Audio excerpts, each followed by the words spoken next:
আমের সিজনটা একদম চলে যাওয়ার আগে বাড়িতে একবার হলেও আম দিয়ে বানিয়ে ফেলুন ভীষণ টেস্টি আর ভীষণ সিম্পল এই লাড্ডুর রেসিপি।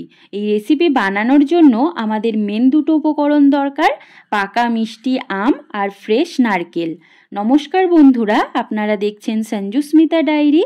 আর আজকে আমাদের রেসিপি লোভনীয় স্বাদের পাকা আমের লাড্ডু। এই সময়টাতে কিন্তু প্রচুর পরিমাণে পাকা আম পাওয়া যায়, আর এই পাকা আমের লাড্ডুগুলো বানানো কিন্তু ভীষণ সহজ। বানানোর জন্য খুব বেশি সময় বা উপকরণের প্রয়োজন পড়বে না। বাড়িতে অবশ্যই একবার বানিয়ে দেখতে পারেন, খেতে কিন্তু ভীষণ ভালো হয়। রেসিপিটি সম্পূর্ণ দেখার অনুরোধ রইল। আশা করছি আপনারাও এটা খুব সহজেই বাড়িতে বানিয়ে নিতে পারবেন। তো চলুন আজকে আমাদের রেসিপি শুরু করা যাক। যেহেতু পাকা আমের লাড্ডু বানাবো, তাই প্রথমেই আমি এখানে একটা মিডিয়াম সাইজের পাকা আম নিয়ে নিয়েছি। আপনারা কিন্তু যে কোনো ধরনের পাকা আম নিয়ে নিতে পারেন। আমি আমটাকে খুব ভালোভাবে পরিষ্কার করে ধুয়ে নিয়েছি। এখন সাইড থেকে ঠিক এইভাবে স্লাইস করে কেটে নেব। যদি আপনারা একটু বেশি পরিমাণে লাড্ডু বানাতে চান, তাহলে আম ও নারকেলের পরিমাণটাও একটু বাড়িয়ে নেবেন। এখন আমের স্লাইস থেকে চামচের সাহায্যে আমের পাল্পটা বের করে নেব। যেহেতু পাকা আম, তাই খুব সহজেই আমের খোসাটা আমরা আলাদা করে নিতে পারবো। সমস্ত আমটাকে আমি একটা মিক্সিং জারের মধ্যে নিয়ে নিয়েছি, আর এর মধ্যে অ্যাড করে দিচ্ছি 3টে এলাচ। আমি এখানে এলাচের বাইরের খোসাটা বাদ দিয়ে শুধুমাত্র ভিতরের বীজটা নিয়ে নেব।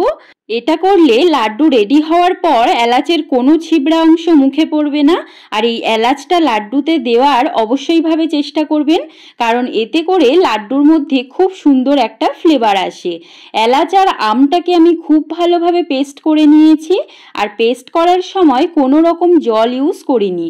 তাছাড়া পাকা আম এমনিতেই অনেক জুসি হয়, তাই জল দেওয়ার দরকারও পড়বে না। এখন একটা মিডিয়াম সাইজের ফ্রেশ নারকেল নিয়ে নিয়েছি।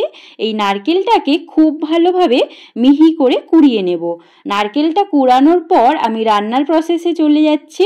এখন গ্যাসটাকে অন করে একটা কড়াই বসিয়ে দিয়েছি। এর মধ্যে কুড়িয়ে রাখা নারকেলের সম্পূর্ণটা দিয়ে দিলাম। মিষ্টির জন্য সাথে দিলাম কিছুটা গুড়।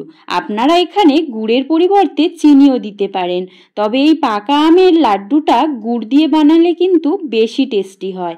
সাথে আগে থেকে রেডি করে রাখা আমের পাল্পটাও দিয়ে দিলাম। আমার এখানে আমটা কিন্তু বেশ অনেকটাই মিষ্টি ছিল, তাই আমি এখানে গুড়ের পরিমাণটা একটু কম দিয়েছি। আপনারা কিন্তু আমের মিষ্টিটা বুঝেই গুড় বা চিনির পরিমাণটা দিয়ে দেবেন। আম যদি একটু কম মিষ্টি হয়, তাহলে মিষ্টির পরিমাণটা একটু বাড়িয়ে দেবেন।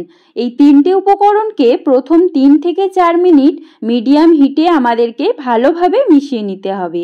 আর 3 থেকে 4 মিনিট মিডিয়াম হিটে ভালোভাবে মেশানোর পর দেখবেন গুড়টা খুব ভালোভাবে নারকেলের সাথে মেল্ট হয়ে গেছে। এখন এর মধ্যে 50 গ্রাম মতো গুঁড়ো দুধ দিয়ে দেব। এতে করে আমাদের লাড্ডুর স্বাদটা দ্বিগুণ পরিমাণে বেড়ে যাবে।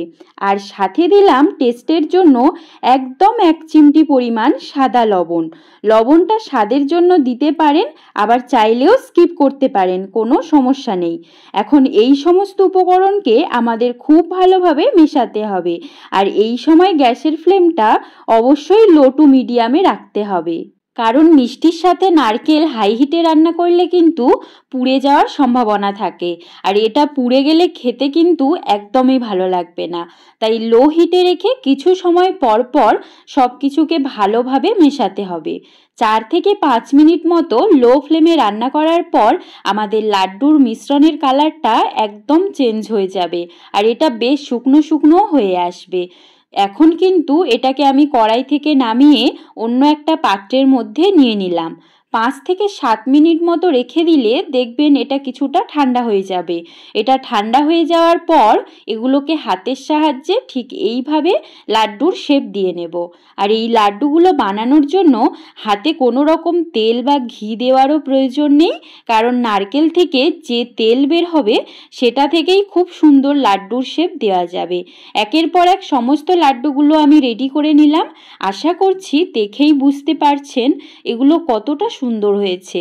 এখন এই লাড্ডুগুলো এইভাবে সার্ভ করতে পারেন, বা নারকেলের পাউডার কোট করেও সার্ভ করা যেতে পারে।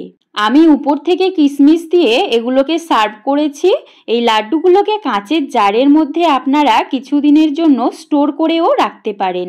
পাকা আম দিয়ে বানানো এই লাড্ডু কিন্তু খেতে ভীষণই সুস্বাদু হয়। আপনাদেরকে একটা ভেঙেও দেখাচ্ছি ভিতর থেকে এটা ঠিক কেমন হয়েছে।